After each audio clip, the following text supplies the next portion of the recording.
Welcome students to Synopsis IAS. I am Dr. Mohammad Zia and this is our World History series specially for mains, exclusively for mains क्योंकि World History part ही सिर्फ mains के syllabus का है. So a very warm welcome again to our series of World History. पिछले sessions में, पिछले videos में हमने देखा कि किस तरीके से यूरोप के अंदर first of all dark ages थी, किस तरीके से रूल ऑफ चर्च था और फिर उसके बाद रेनेसां आता है और रेनेसां ने जो एक बहुत बड़ा चेंज दिया और चेंज सिर्फ सोशल या पॉलिटिकल या रिलीजियस सिनेरियो में नहीं था. अभी रिलीजियस की बात हम आज करेंगे, लेकिन सबसे बड़ा जो चेंज रेनेसां ने दिया और वो पूरी दुनिया को दिया वो था सोच में बदलाव का.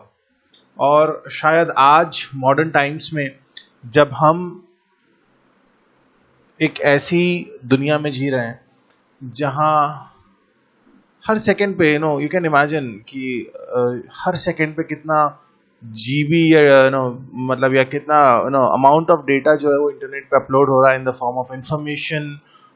Everyone is flooded with that, media reports, WhatsApp, Facebook, और इन सब ने, this is my personal belief, आप लोगों को थोड़ा सा ऑर्थोडॉक्स लग सकता है, लेकिन मेरी पर्सनल बिलीफ यह है कि इन चीज़ों ने एक्चुअली हमारी सोचने की जो हमारे दिमाग की जो सोचने की कैपेबिलिटी है उसे कम कर दिया है. तो ज़रूरत है हमें भी आज एक ऐसे रेनेसां की जो जिससे कि हम एक सही डायरेक्शन में, एक प्रोडक्टिव मैनर में, एक रेशनल तरीके से सोचना शुरू करें. सो ये देन थी दुनिया को जो रेनेसां ने दी. आज हम बात करेंगे रिफॉर्मेशन की. रिफॉर्मेशन बेसिकली हम सिर्फ एक रिलीजियस रिफॉर्मेशन की बात करते हैं, हम चर्च की रिफॉर्मेशन की बात करते हैं. So we will see that how this whole reformation occurred and what actually it led to and what were the causes of that. So let us begin, and before we begin, this is about me, my graduation, my post-graduation, doctorate, and everything that I have tried to achieve till this point of time. This is all in front of you, and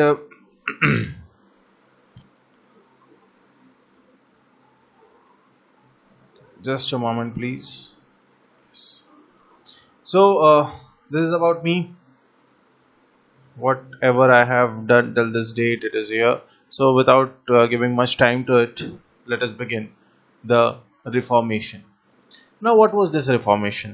जैसा कि हमने पढ़ा था पिछले session में कि जो church था वो कितना ज़्यादा करप्ट हो चुका था, उनका पॉलिटिकल इंटरफेरेंस कितना ज़्यादा था. कई ऐसे इंस्टेंसेस थे जहाँ किंग से ज़्यादा इम्पोर्टेंस जो है वो चर्च का था. Pope was actually controlling whole of Europe. Bishops, priests, वो जो है वो लोगों के गुनाहों को बेसिकली वो जन्नत बेच रहे थे थ्रू दोज लेटर ऑफ इंडल्जेंसेस. और सारे इस तरीके के रिचुअल्स उन्होंने इनकॉर्पोरेट कर दिए थे सोसाइटी के अंदर, जिसकी वजह से सोसाइटी जो है वो बहुत ज़्यादा डिपेंडेंट हो गई थी इन प्रीस्ट पे, इन लेट्स से बिशप्स पे या मॉन्क्स पे. और इसका अदर साइड इम्पैक्ट ये था क्योंकि ये लोग हर चीज के पैसे लेते थे. मतलब गुनाह कर दिया है तो जन्नत खरीदनी है तो पैसे ले लो, लेटर ऑफ इंडल्जेंस ले लो, अपने गुनाह माफ करवाने हैं तो पैसे दे दो. And then they were like money, they started, the church started demanding money for everything. Even church used to collect taxes also. So this was the condition. In that, a new movement, obviously, renaissance की बाद या renaissance के दौरान आप कहें तो एक अच्छी सोच की शुरुआत होती है. होता क्या है, दिस पर्सन, ये वाले भाई साहब, इनका नाम है मार्टिन लूथर. और मार्टिन लूथर जो है वो खुद एक मॉन्क थे जर्मनी में, और मतलब he selected theology as his life, और वो रिलीजन को स्टडी करने और बाइबल को स्टडी करने, because he was a Christian.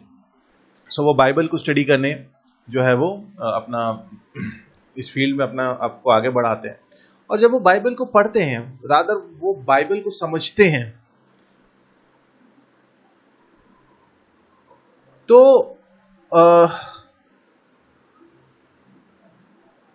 उन्हें ये रियलाइज होता है कि जो एक्चुअल में प्रैक्टिसेस हो रही हैं चर्च के अंदर, और या जो ये प्रीस्ट बिशप या ये लोग जो प्रैक्टिस कर रहे हैं चर्च के अंदर, it is completely different. It is completely different from what actually is happening in whole of the Europe. और उन्होंने कहा कि sir, what you are doing is basically very much radical in nature, and you're trying to polarize people. You're actually you're actually ruling the people in the name of religion, and this is exactly in contradiction for what whatever is written in the Bible. And he started protesting against that. So the impact of that was that when this person Martin Luther, he actually opposed, and the biggest part of the biggest side of opposing this letter of indulgence, the Catholic Church practices, was the letter of indulgence. Letter of indulgence क्या होता था, हमने last session में भी देखा कि letter of indulgence एक तरीके का कहना चाहिए सर्टिफिकेट था। आप साल में एक बार जाइए, आपने जो भी साल भर में जो भी गुनाह किए हैं उसको प्रीस्ट के सामने कन्फेस करिए, उसे उसकी फीस दीजिए, और वो आपको एक सर्टिफिकेट देगा। और वो कहता था ये सर्टिफिकेट लेके तुम भगवान के पास जाओगे तो तुम्हें जन्नत मिल जाएगी। This was later of indulgence. और सबसे ज्यादा एक्चुअली मार्टिन लूथर को प्रॉब्लम उसी से थी, और उन्होंने ही ये जो चर्च एविल्स थे इनके खिलाफ सबसे पहला प्रोटेस्ट, अभी क्या करने लगे, प्रोटेस्ट करने लगे। तो प्रोटेस्ट से ही आता है वर्ड प्रोटेस्टेंट, और वहीं से शुरुआत होती है प्रोटेस्टेंट रिफॉर्मेशन की। अब जर्मनी में जब ये पहला प्रोटेस्टेंट चर्च सेटअप करते हैं, लेकिन इनके साथ एक बेनिफिट ये था कि किंग्स का जो भी राजा थे, इनको जैसे जर्मनी के किंग का बहुत सपोर्ट था, क्योंकि जो उस वक्त यूरोप में राजा थे, जो किंग्स थे, जो रूलर्स थे, वो बहुत ज्यादा एक्चुअली परेशान हो चुके थे जो चर्च है उसकी अथॉरिटी से। और and actually by mid of 16th century आप अगर यूरोप का डेवलपमेंट देखोगे तो वहां पे एक और चीज निकल के आती है, और वो निकल के आती है नेशनलिज्म। पहले क्या था, let's say there was a Greek empire. Ancient times में देखेंगे तो ग्रीक एम्पायर था, रोमन एम्पायर था, लेकिन और बाद में जब हम डार्क एजेस की बात करते हैं, तो वहां हम देखते हैं कि कैथोलिक चर्च की जो रोम में जो चर्च था, जो वेटिकन सिटी आज के टाइम पे है, वहां पे जो चर्च था उसका एक्चुअल कंट्रोल था पूरे यूरोप के ऊपर। लेकिन जब ये प्रोटेस्टेंट मूवमेंट शुरू होता है, कि जब जर्मनी में पहला प्रोटेस्टेंट चर्च सेटअप होता है, और वहां से ये आवाज उठने लगती है कि ये जो भी प्रैक्टिस कर रहे हैं, this is not in accordance with the Bible, this is something they have done on their own. So in that this Catholic और इस पॉइंट पे ये हुआ कि इस चीज को एक और चीज का सपोर्ट मिला। इस प्रोटेस्टेंट रिफॉर्मेशन को राजा और जो रूलिंग क्लास था उसका तो सपोर्ट मिला ही मिला, लेकिन अब इसको nationalism, the feeling of nationhood, उसका भी सपोर्ट मिला। And actually people were डिस्पाइज्ड from the authority of the church. क्योंकि जब ये नेशनलिज्म वाली हम जब बात करते हैं, इसका मतलब यह है कि सिर्फ राजा ही नहीं, लोग भी त्रस्त हो चुके थे चर्च की अथॉरिटी से, और अब उनको अपनी एक आइडेंटिटी चाहिए थी। वो उस चर्च के उन क्लचेस के और उन प्रैक्टिसेस से बाहर निकलना चाहते थे, और feeling of nationalism had played a very important role in that. So England में इसका इम्पैक्ट दिखता है जब क्वीन एलिजाबेथ वन जो हैं वो चर्च ऑफ इंग्लैंड को बनाती हैं और कहती हैं कि यही अब इंग्लैंड का ऑफिशियल चर्च है। और जो रोमन चर्च था, जो रोमन कैथोलिक चर्च था, उससे अपने आप को इंडिपेंडेंट डिक्लेयर करती है। And through this reformation, and this was the impact of instances of reformation, कि उनको क्वीन एलिजाबेथ का भी सपोर्ट मिला, जर्मन किंग का भी सपोर्ट मिला, क्योंकि अब वो नेशनलिज्म की तरफ बढ़ रहे थे। अब वो अपने आप की आइडेंटिटी चाह रहे थे, अपने लोगों को एक एथनिक आइडेंटिटी देना चाह रहे थे, this happened. So the actually अगर आप देखो, बड़ी अच्छी चीज मुझसे किसी ने कही कि दुनिया में जो भी है वो पॉलिटिक्स है. अब आप इसको, बड़ा एक अच्छा स्टेटमेंट था, and I got it from a very learned person, that whatever happens in this world is politics, whether it is religion, whether it is society, whether it is economy, everything is politics. So Germans ने इसलिए support नहीं किया कि उनको Martin Luther की बातें सही लग रही थी, या वो अपने रिलीजन में रिफॉर्मेशन चाह रहे थे, या वो उस रिलीजियस प्रैक्टिसेस में रिफॉर्मेशन चाह रहे थे जो वो फॉलो अप कर रहे थे. एक्चुअली उन्हें पॉलिटिकल फ्रीडम चाहिए था, और क्योंकि जो पोप थे वो जो है वो अथॉरिटी थी उनकी, और वेल्थ के ऊपर भी, मोनेस्ट्रीज के ऊपर भी. और जैसे एक्चुअली ये किंग और इन लोगों को सपोर्ट दिखा, और उनको लगा कि यार ये तो बड़ा अच्छा एक रास्ता है अपने आप को आज़ाद करने का. ये पॉलिटिकली आज़ाद का मतलब सिर्फ लोग गुलाम नहीं होते, कई बार बादशाह भी गुलाम होते हैं. और बादशाह गुलाम किसके होते हैं? इस पॉइंट पे रिलीजन के. तो वो अपना एक सोवरेनिटी चाह रहे थे, अपनी एक अथॉरिटी चाह रहे थे, और वो पोप या जो चर्च का कंट्रोल था उसमें पॉसिबल नहीं थी. तो जब ये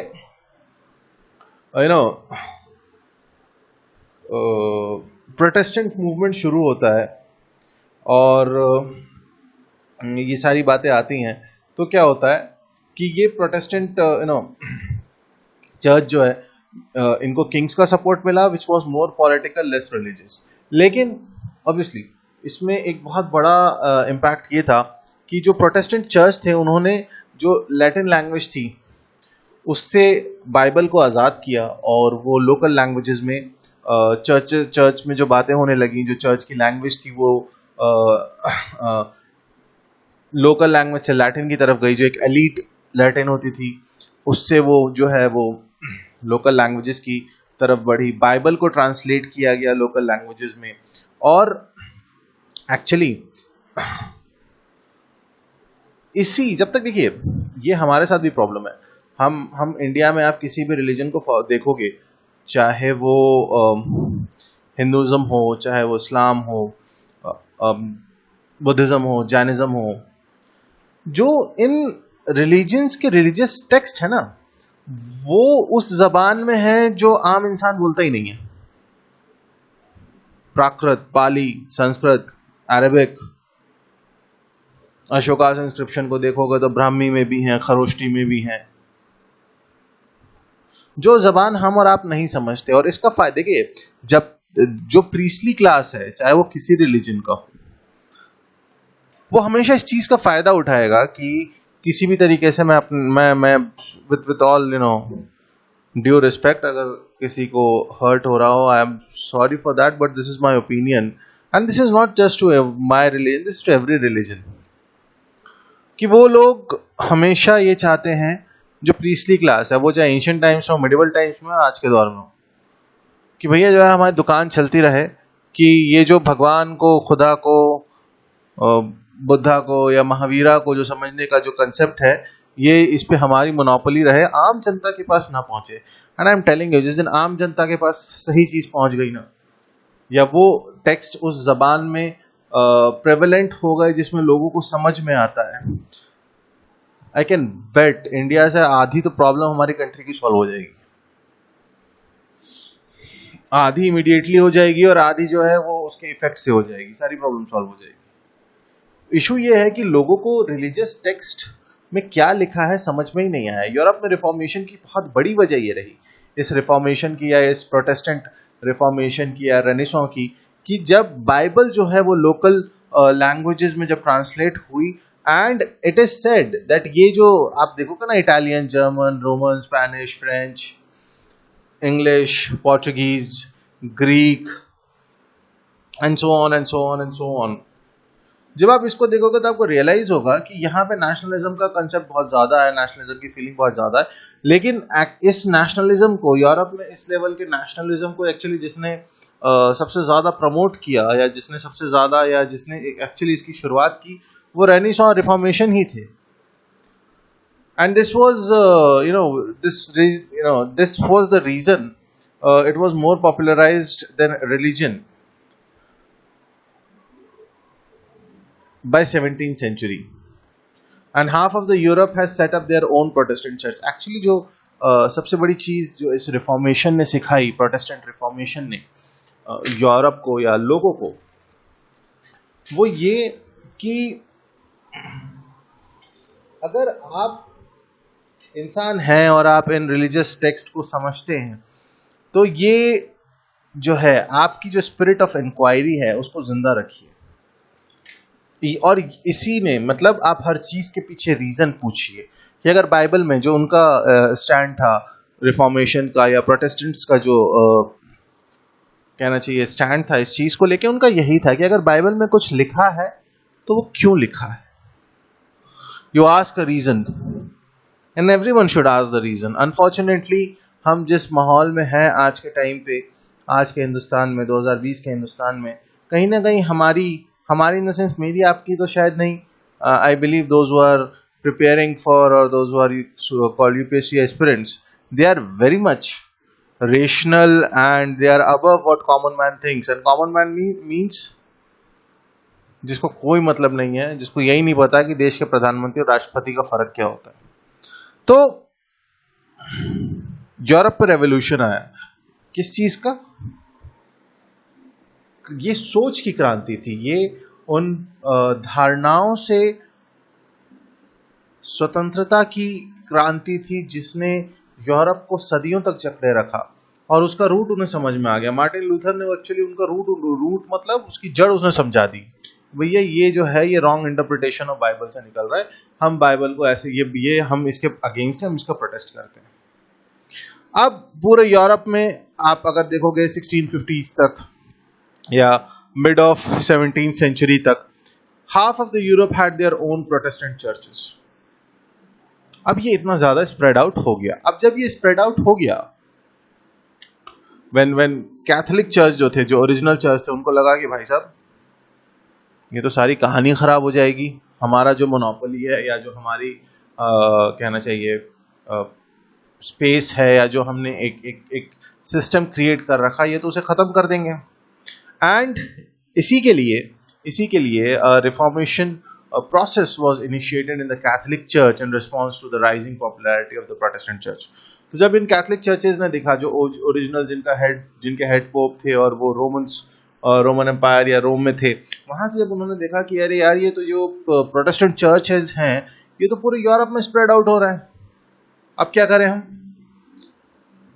तो इन्होंने क्या किया, इन्होंने कैथोलिक जो काउंटर रिफॉर्मेशन था, और इन्होंने जो क्लर्गी थी उन्होंने कहा कि नहीं, हम एक स्पेन में इन्होंने एक आर्मी बनाई, इन्होंने जो एक ऑर्गेनाइजेशन बनाया बेसिकली जो क्लर्गी मैन थे उनका, और उनको कहा सोल्जर्स ऑफ जीसस, कि हम जो है ईसा मसीह के सोल्जर्स हैं।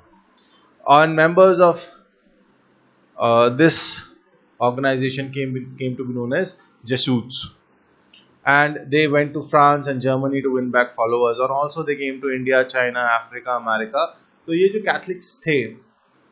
कैथलिक्स थे इन्होंने क्या किया, एक काउंटर रिफॉर्मेशन जो है एक मूवमेंट शुरू किया, एक मूवमेंट खड़ा किया, और उसे स्पेन से उन्होंने इस सोल्जर्स ऑफ जीसस को या जेसूट्स जिन्हें कहते हैं, वहां से वो फ्रांस, जर्मनी और वो बाकी दुनिया में गए, और उन्होंने बताया कि देखो ये भी एक है, ये जो प्रोटेस्टेंट्स कर रहे हैं ये प्रोटेस्ट कर रहे हैं, and protest against religion is always undesirable. तो ये इन्होंने अपने मिशन, और ये एक्चुअली आई बिलीव चाहे वो अमेरिकन रेवोल्यूशन हो, चाहे वो कोई सा भी रेवोल्यूशन हो, उस दौर का सक्सेसफुल शायद इसीलिए हो गया क्योंकि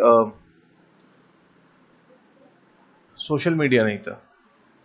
अब इसकी वजह क्या है ये हम जब ये रेवोल्यूशंस पढ़ेंगे तो हम समझ में आएगा, लेकिन take my this statement, and this statement is going to help you out in future, कि जस्ट इमेजिन, जैसे अभी at the point I am recording this video, हमने पिछले 3 दिन 4 दिन 5 दिन सोशल मीडिया पे हाथरस केस को बहुत ज्यादा चीखा चिल्लाया, खत्म हो गया, पीपल आर लीस्ट इंटरेस्टेड, फिर उन्हें कोई और नया जंबो सर्कस मिल जाएगा न्यूज चैनल्स वालों को। आप यही आज से 8 साल पहले 7 साल पहले देखिए, जब निर्भया केस था तो कम से कम आप देखिए उस वक्त लोग कितने सड़क पर उतरे हुए थे। और अगर दिल्ली की बात करें तो उस वक्त कड़ाके की ठंड थी और बहुत अच्छी ठंड थी उस दौर में, आई रिमेम्बर। लेकिन लोग निकले थे क्योंकि तब सोशल मीडिया इतना ज्यादा प्रेवलेंट नहीं था, रोज का 1.5 GB डेटा फ्री नहीं मिल रहा था। This is my personal opinion कि ये जो रोज का 1.5 GB डेटा फ्री मिलता है ना, अब तो 2 GB मिलने लगा। एक्चुअली इसने एक हमारे देश की एक जागरूक नस्ल को तबाह कर दिया। खैर, अब हम ये देखेंगे फ्यूचर में कि क्या क्या होता है। So this violence against Protestant, अब ये क्या होने लगा कि प्रोटेस्टेंट्स के खिलाफ ये सिर्फ मिशंस नहीं चलने लगे, उनके अगेंस्ट वायलेंस भी होने लगी और इंग्लैंड में बहुत ज्यादा होने लगा क्योंकि चर्च ऑफ इंग्लैंड जो है वो स्टैब्लिश हो गया था। अब क्या हुआ, और तब तक क्या हुआ 1492 में, you know that Christopher Columbus actually discovered America, और उसके बाद वहां माइग्रेशन शुरू हो जाता है नॉर्थ अमेरिका पे, and this actually let the foundation of USA. So in England due to this pro-Catholic religious policies of King Charles I, religious violence merged into English Civil War. This we will see in the next session, and which was fought between the parliamentarians and pro-monarchy royalists over the form of government. So basically जो English Civil War था, अब इसमें क्या क्या हुआ, इसका क्या causes थे, क्या impact थे, ये हम next session में देखेंगे। लेकिन ये basically what should actually be the form of government? It should be a monarchical government or it should be a parliamentarian form of government? ये actually basic reason था इस English Civil War का from 1642 to 1651। लेकिन तब तक क्या हुआ था, USA जो है वहाँ पे कॉलोनाइजेशन शुरू हो गया था, माइग्रेशन शुरू हो गया था, और लोग जो है इंग्लैंड से जो है वो अमेरिका की तरफ माइग्रेट करने लगे और वहाँ वो सेटल डाउन होने लगे। Now why this reformation? They were like, आपको जब भी मेंस में इस तरीके का आएगा तो आप जितना ज़्यादा उसे सिंपल तरीके से क्लासिफाई करोगे उतना ज़्यादा आपको उसका बेनिफिट मिलेगा। So the social cause of reformation, first of all the renaissance values of humanism and secularism led people to question the church. So renaissance ने एक चीज़ तो दे ही दी थी दुनिया को, that is the spirit of inquiry, that sense of inquiry, वो renaissance ने दे दी थी। देन मोस्ट इंपॉर्टेंट थिंग इन सब में, अब देखो मीडिया, यहाँ पे पहली बार मीडिया आया। मीडिया कौन सा है? Printing press. और इस प्रिंटिंग प्रेस में किताबें छपने लगी और बाइबल के ट्रांसलेशंस छपने लगे, प्रोटेस्टेंट आइडियोलॉजी छपने लगी। तो इस प्रिंटिंग प्रेस ने इस आइडिया को स्प्रेड करने में, इस क्रिटिकल आइडिया को स्प्रेड करने में बहुत बड़ा कंट्रीब्यूशन किया। तो आप बोलोगे सर स्प्रेड तो आइडिया यहाँ भी हो रहा है, सोशल मीडिया में भी हो रहा है, फर्क है। प्रिंटिंग प्रेस से या अखबार से जो आइडिया स्प्रेड हो रहा है ना, वो पढ़ा लिखा दिमाग पढ़ता है। अनफॉर्चुनेटली सोशल मीडिया से अगर आप आज के टाइम पे कंपेयर करोगे, क्योंकि सोशल मीडिया से जो आइडिया स्प्रेड आउट हो रहा है वो एक फंक्शनली और एजुकेशनली इलिटरेट पर्सन के पास जा रहा है, जिसके पास अनफॉर्चुनेटली खुद की कोई सोच है ही नहीं। ये फर्क है उस दौर में और इस दौर में, कि वहां जब ये आइडिया स्प्रेड होने की बात हुई, ये क्रिटिकल आइडियाज जो है ये रिफॉर्मेशन के और ये questioning the Bible and XYZ stuff, जब ये एक्चुअली कहना चाहिए स्प्रेड आउट होने लगा, ये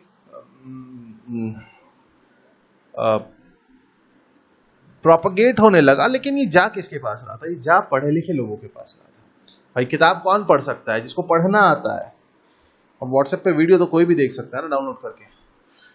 ये फर्क है।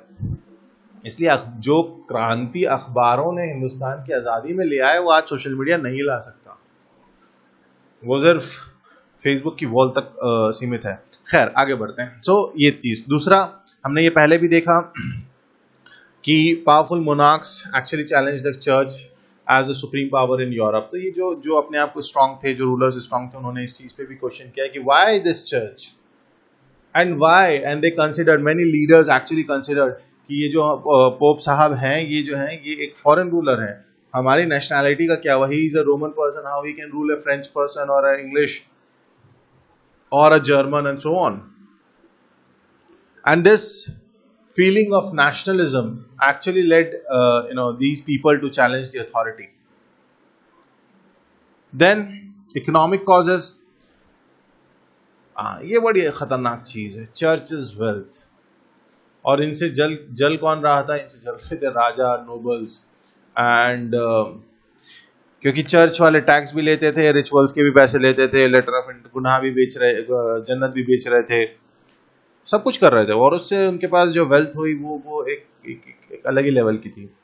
तो जो राजा थे, जो नोबल्स थे, जो इस तरीके की रॉयल फैमिलीज थी, उनको जेलस होने लगा चर्च की वेल्थ से। और दूसरी चीज, merchants very much supported this Protestant activity, this Protestant movement और this reformation, Protestant reformation, क्योंकि उनको एक्चुअली हर चीज पर चर्च को टैक्स देना पड़ता, तो उन्हें लगता था कि अगर ये चर्च की अथॉरिटी खत्म हो जाए तो आवर परचेसिंग पावर को इंक्रीज, आवर प्रॉफिट को increase. Then religious cause, basic cause तो यही था, जहां से मार्टिन लूथर की शुरुआत होती है। देखिए, मार्टिन लूथर किंग नहीं है ये, अगर किसी को कंफ्यूजन हो रहा हो तो मार्टिन लूथर किंग अमेरिका में आएंगे। अभी यहाँ पे जिनकी हम बात कर रहे हैं मार्टिन लूथर हैं सिर्फ, ठीक है। तो मार्टिन लूथर की शुरुआत ही इसी पे हुई थी कि वो जो उन्होंने कहा था कि ये जो चर्च है ना, ये बहुत ज्यादा मटेरियलिस्टिक हो गया है, ये बहुत ज्यादा वर्ल्डली इन नेचर हो गया है। और अल्टीमेटली जब भी मटेरियलिस्टिक रिलीजन में जब मटेरियलिज्म आ जाता है तो रिलीजन करप्ट हो जाता है, चाहे कोई सा view. Religions are great, followers are idiots. Applies to me also, to everyone, because unfortunately we never question religion पे कभी किसी ने क्वेश्चन ही नहीं किया। इन लोगों ने क्वेश्चन किया, देख लीजिए कहाँ पहुंच चुके हैं ये। You may disagree with me, but this is my personal opinion कि yes, they are way more advanced और उनके लिए humanism बहुत ऊपर है। And this I can tell by my own personal experience. That yes, Europeans अलग ही level के लोग हैं। कभी I'll get a time to discuss them, and I'll discuss this story with you. So these people, the religious causes were that they found this church where they have become materialistic, they have become worldly, they have become corrupt, and many of the people found church practices as the sale of indulgences as unacceptable. So sale of indulgences और corrupt practices एक वजह बनी, एक और वजह बनी इस reformation की। और कहीं ना कहीं इसी रिफॉर्मेशन की वजह से इंग्लिश रेवोल्यूशन जो हमने बीच में देखा था वो होता है, इंग्लिश सिविल वॉर होता है, जो कि हमारा नेक्स्ट टॉपिक है। सो आई होप आपको एक रिफॉर्मेशन की एक बेसिक अंडरस्टैंडिंग मिल गई। मैंने ज़्यादा फैक्ट्स नहीं बताए, उसकी वजह यह है क्योंकि हम मेंस के लिए प्रिपेयर कर रहे हैं। मेंस में फैक्ट्स कम, अगर आप कम भी लिख रहे हैं, लेकिन अगर आप एक अपना ओपिनियन लिख रहे हैं और क्वेश्चन की डिमांड को आप समझ रहे हैं और उसके हिसाब से अगर आप जवाब दे रहे हैं, तो आई थिंक वहां पे critical analysis of every topic is more important in mains rather than going for the facts. Facts आपके चेक हो चुके हैं, क्योंकि जो भी लोग ये वीडियो देख रहे हैं वो मोस्टली आई बिलीव वो मेंस की तैयारी कर रहे हैं, और नहीं कर रहे हो तो मेंस तो देना है ना, नहीं भी कर रहे हो तो कोई बात थोड़ी है, मेंस तो देना है। और यही एक्चुअली रीजन है, आपका नॉलेज, आपकी फैक्चुअल इन्फॉर्मेशन उन्होंने चेक कर ली है प्रीलिम्स में, या करेंगे वो प्रीलिम्स में। आपको सिर्फ अब यहाँ पे अपनी अंडरस्टैंडिंग दिखानी है, आपको अपना ओपिनियन दिखाना है। उसके लिए I am not going into much facts, you just remember why it happened and how it happened, and then give a concluding remark from your side. And I think the things that I have discussed in between will help you to generate an opinion of your own. Don't give my opinion. UPSC is not, I am not going to be a bureaucrat. You are going to be a bureaucrat, so generate an opinion of your own. With these words, I'm ending this video. Have a great time at home. Stay safe, stay healthy. That is more important. Thank you so much.